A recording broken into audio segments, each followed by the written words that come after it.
રાજ્યભરમાં હાડ થીજવતી ઠંડીનો અહેસાસ થઈ રહ્યો છે અને ઉત્તર પૂર્વના પવનો ફૂંકાતા ઠંડીનો ચમકારો વધ્યો છે। રાજ્યભરમાં લઘુત્તમ તાપમાન 1 થી 2 ડિગ્રી ઘટ્યું છે, જ્યાં 7.5 ડિગ્રી સાથે નલિયા સૌથી ઠંડુગાર રહ્યું અને 15 થી 20 કિલોમીટર પ્રતિ કલાકની ઝડપે પવન પણ ફૂંકાઈ રહ્યા છે। અમદાવાદમાં પણ ઠંડીનો ચમકારો વધી રહ્યો છે અને હજુ પણ આગાહી કરાઈ છે કે આવનારા દિવસોમાં હજુ પણ ઠંડીનો ચમકારો વધવાનો છે।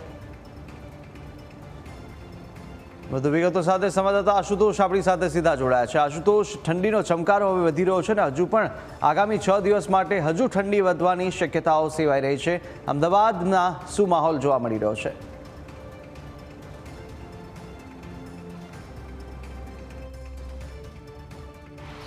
જી કુશાગ્ર, વાત કરવામાં આવે તો રાજ્યમાં હજુ પણ ઠંડીનો જે છે તે ચમકારો જોવા મળી રહ્યો છે અને આગામી 1 સપ્તાહ સુધી આ પ્રકારથી હાડથી આવતી ઠંડી જે છે તે પડી શકે છે। અમદાવાદની વાત કરીએ તો અમદાવાદમાં 13.4 ડિગ્રી તાપમાન જે છે તે નોંધાયું છે, તો બીજી તરફ નલિયા રાજ્યનું સૌથી ઠંડુગાર શહેર બન્યું છે। 7.5 ડિગ્રી સાથે સૌથી વધારે ઠંડી જે છે તે જોવા મળી રહી છે। અમદાવાદની વાત કરીએ વસ્ત્રાપુર લેકની, તો વસ્ત્રાપુર લેકમાં પણ મોટી સંખ્યામાં મોર્નિંગ વોકમાં જે છે તે લોકો આવે છે અને ઠંડીથી રાહત મેળવવાનો પ્રયાસ જે છે તે કરતા હોય છે। જોઈ શકો છો કે મોટી સંખ્યામાં મોર્નિંગ વોકમાં લોકો જે છે આવતા હોય છે અને ક્યાંક ક્યાંક ઠંડીથી રાહત મેળવવાના પ્રયાસો કરતા હોય છે। અમદાવાદની વાત કરીએ તો અમદાવાદમાં 13.4 ડિગ્રી તાપમાન નોંધાયું, તો બીજી તરફ ગાંધીનગરમાં 11.2 ડિગ્રી તાપમાન જે છે તે જોવા મળ્યું છે।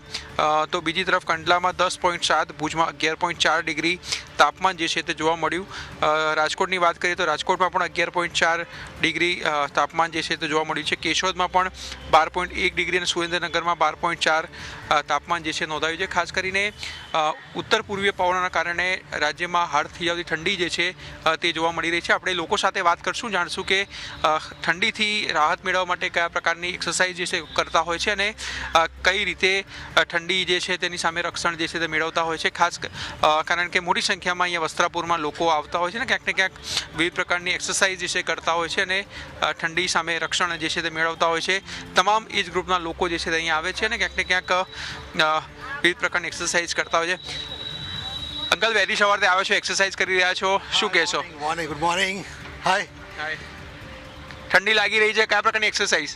ઠંડી all type of exercise, stretching exercise, running exercise, walking exercise. Feel લાગે વોર્મિંગ. ઠંડી જેવું લાગતું નથી. જરૂરી છે સવારે મોર્નિંગમાં એવરી ટાઈમ જો મોર્નિંગમાં એક અડધો કલાક વર્કઆઉટ કરો તો તમારી ઠંડી ઉડી જાય। કેટલા કલાક આવો છો? 1 કલાક તો મિનિમમ કરો। 1 કલાક મિનિમમ જે એક્સરસાઇઝ કરે છે અન્ય લોકો છે તેમની સાથે પણ વાત કરશું। આંટી, વહેલી સવારે આજ એક્સરસાઇઝ કરો છો, કેવું ફીલ કરી રહ્યા છો? અડધો કલાક ચાલીએ છીએ અને પછી એક્સરસાઇઝ કરીએ છીએ। એવું છે। કયા કયા પ્રકારની એક્સરસાઇઝ કરો? બધી લગભગ જેટલી છે એટલી બધી કરીએ। ચા એક નથી ફાવતી, બીજી બધી કરીએ છીએ। ગાર્ડન નવું બન્યું પછી શું ચેન્જીસ જોયા તમે અહીંયા? ઘણા બધા ચેન્જીસ છે। વધારે હે? સાધનો વધારે? હા, 100%। તો અન્ય લોકો છે તેમની સાથે પણ વાત કરશું કે ઠંડી જે છે તે વધી રહી છે અને રક્ષણ મેળવવા કયા પ્રકારની મેડમ ઠંડી વધી રહી છે, શું શું કરો છો ઠંડીથી બચવા માટે? અહીંયા મોર્નિંગ વોક કરીએ છીએ, પછી એક્સરસાઇઝ કરીએ છીએ।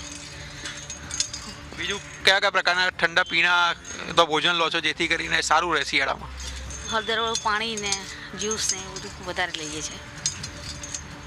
તો જ્યુસ ને એ વધારે જે છે તે પ્રિફર કરી રહ્યા છે। અન્ય લોકો તેમની સાથે પણ વાત કરશું। યંગસ્ટર જે છે તેમની સાથે। બેટા, કેટલા કલાક આવો છો? रोज आते हैं सवेरे। कितने घंटे आते हैं? 1 घंटे। कितना बेनिफिट रहता है? अच्छा है, सबको आना चाहिए। कितने राउंड लगाते हो? बस 4 राउंड। 4 राउंड के बाद जो है यहाँ पे व्यायाम करते हैं। તો અમદાવાદના શહેરીજનો જે છે તે મોટી સંખ્યામાં અહીંયા આવે છે અને ક્યાંક ને ક્યાંક જે પ્રકારની ઠંડીનું પ્રમાણ વધી રહ્યું છે તેનેથી બચવા માટે વિવિધ પ્રકારની એક્સરસાઇઝ જે છે તે અહીંયા લોકો કરતા જોવા મળી રહ્યા છે। જી બિલકુલ આશુતોષ, માહિતી સાથે જોડા બદલ આપનો આભાર।